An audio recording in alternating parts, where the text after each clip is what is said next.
Tidak sampai lebih dari 10 mil jauhnya Keke melepaskan tangannya dan mengirimkan suara itu ke keduanya. Tenang, ada yang salah. Jika Feng Tianxing telah jatuh pada saat ini, Tiadao harus berhenti setelah serangan selesai dan membubarkan tirai cahaya. Feng Tianxing berkata secara langsung bahwa tujuan Tiadao sangat jelas, dan orang yang perlu dia bunuh juga ditentukan. Orang tidak akan memiliki dampak apapun. Sekarang tirai tipis belum surut, masih ada harapan. Jiang mengepalkan tinjunya dengan erat. Lalu apa yang bisa saya lakukan? Keke menggelengkan kepalanya diam-diam. Aku tidak tahu, tapi ini bukan medan perang di mana kita dapat berpartisipasi. Lihat ke sana. Mereka semua adalah pakar top, dan partisipasi kita di dalamnya tidak akan banyak berpengaruh. Mengapa kita tidak menunggu sampai Feng Tianxing kembali? Aku tidak percaya padanya tidak ada kesempatan. Tinju Jiang terkepal keras. Sejak dia memutuskan untuk melakukan itu dengan Feng Tianxing, dia tidak pernah mengendur dalam latihannya.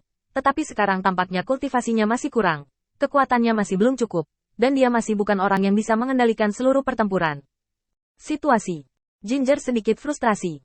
Mengapa anak ini selalu memprovokasi orang yang tidak mampu saya sakiti? Tidak apa-apa untuk Jialuo. Mengapa dia memprovokasi Dao Surga? Jiang merosot ke tanah, menonton dalam diam. Di tirai cahaya saat ini, tidak seperti waktu lainnya. Ksatria penghakiman mempertahankan postur menusuk tombaknya, tetapi tubuhnya tidak bisa bergerak. Rantai emas yang tak terhitung jumlahnya tiba-tiba meledak dari tubuhnya, mengikat tangan dan kakinya dengan erat satu persatu. Dan di depannya, di mana dia menusuk dengan tombak, sesosok putih diam-diam muncul. Tuhan, lama tidak bertemu. Setelah Feng Tianxing menahan gerakan Judgment Knight, dia sudah dikutuk. Tetapi tembakan Judgment Knight meleset, dan hanya lengan dan satu kakinya yang terkondensasi yang terampas. Mendengar suara familiar ini, Feng Tianxing tiba-tiba mengangkat kepalanya. Apa yang muncul di depannya adalah orang yang paling dia rindukan dan paling dia kenal. Bai menatap. Terlepas dari lukanya sendiri, Feng Tianxing melangkah maju, tetapi tubuhnya tiba-tiba jatuh ke tanah. Bai Guanxing hanya menatap Feng Tianxing dan berkata pada dirinya sendiri.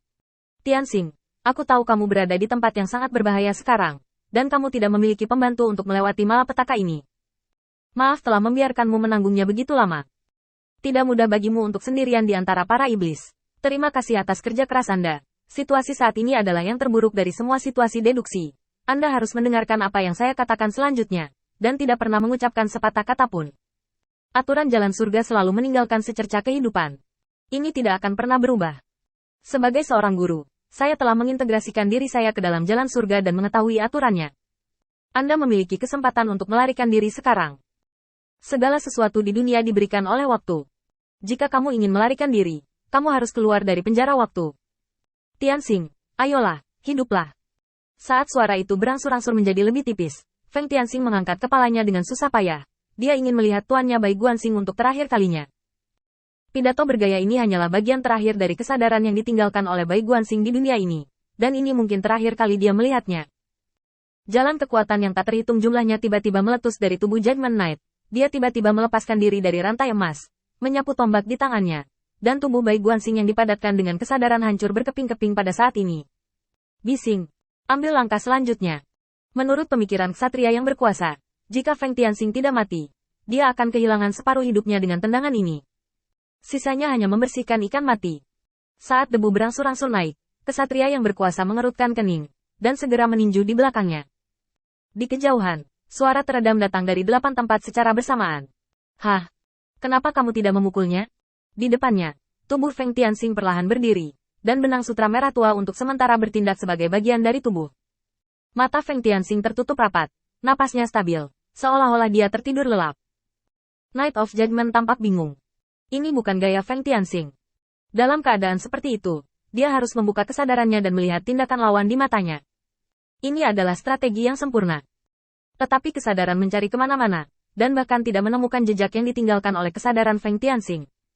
Keanehan. Ksatria yang berkuasa tampak bingung. Dia tidak tahu di mana letak kesalahannya. Kebiasaan seseorang tidak dapat dengan mudah diubah.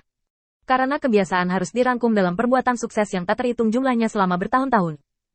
Pemuda itu bergairah, tapi dia selalu melakukan kesalahan. Kestabilan Parubaya tidak lain adalah akumulasi pengalaman saat pemuda bergairah. Dan proses ini akan terus berlanjut. Dan semakin tua mereka, semakin sulit untuk diubah. Karena mereka telah menerapkan seluruh logika berkali-kali. Baik itu masalah kecil atau peristiwa besar. Kebiasaan memengaruhi hasil, dan hasilnya juga mempengaruhi kebiasaan. Karena itu, Tiadao akan membuang semua ingatan dan keterampilan bertarung Feng Tianxing ke inkarnasi Tiadao. Karena itu, inkarnasi Tiadao tidak perlu melakukan perubahan apapun, dan dapat dianggap sebagai musuh alami Feng Tianxing. Sarana serangan hanya 20% kuat, tidak peduli bagaimana dia bergerak, inkarnasi Dao Surgawi memiliki cara untuk mematahkannya. Masalah besarnya adalah membiarkan Tiadao berhenti sebentar, dan menunggu inkarnasi Tiadao untuk membuat persiapan terakhir sebelum menghadapi pertempuran. Tapi semuanya tampaknya telah berubah. Setelah hantu putih itu muncul, semuanya berubah. Feng Tianxing menjadi sedikit aneh, sama sekali tidak bermain kartu seperti biasanya. Mengaum. Dengan geraman rendah tiba-tiba, tubuh Feng Tianxing berputar dengan aneh. Feng Tianxing mengangkat tangannya dan merobek ekornya yang ramping. Di jalan. Setelah selesai, Feng Tianxing tiba-tiba mengangkat kepalanya, dan diam-diam mengumpulkan pisau panjang di tangannya. Saya Qin Yichen, tolong beritahu saya. Inkarnasi Tiadao membeku sesaat, lalu tersenyum. Qin Yichen, nama samaranmu yang paling sering digunakan juga yang kamu gunakan di avatarmu. Jika kamu ingin pergi lebih awal, itu akan menjadi nama pisau di tangan Feng Tianxing. Waktu yang cukup akan habis bahkan senjata ajaib. Kemuliaan tidak lagi. Feng Tianxing tiba-tiba menyeringai, menarik sedikit bilah pisau di tangannya, dan memegang pisau di kedua tangan. Garis-garis aneh muncul di pipi Feng Tianxing. Panas, seperti nyala api. Berhenti diam. Menurut kebiasaanmu, ini untuk menunda sebentar untuk mempersiapkan jurus pamungkas. Maka aku, sama-sama. Ledakan. Ksatria penghakiman tiba-tiba muncul di depan Feng Tianxing, melayang ke udara, dan menikam dengan tombak di tangannya. Dentang. Suara tajam dari benturan pedang dan senjata menghancurkan impian ksatria yang berkuasa. Mustahil. Kamu tidak bisa mengikuti gerakanku.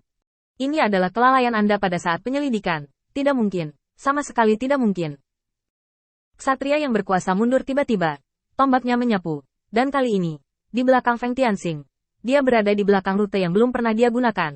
Tetapi Feng Tianxing memang memiliki kesadaran untuk menjelajah. Dan ada celah sesaat. Ledakan. Feng Tianxing berbalik untuk menggunakan kekuatannya. Menangkap tombak di tangan ksatria yang berkuasa. Dan menyapu pisau panjang di tangannya. Sikat. Tirai cahaya kemasan di sisi ksatria penghakiman terangkat seketika. Menghalangi pedang Feng Tianxing. Tapi di balik bilahnya, tirai tipis ini tidak bergerak sama sekali. Ini seperti bekas luka yang tertinggal di tubuh.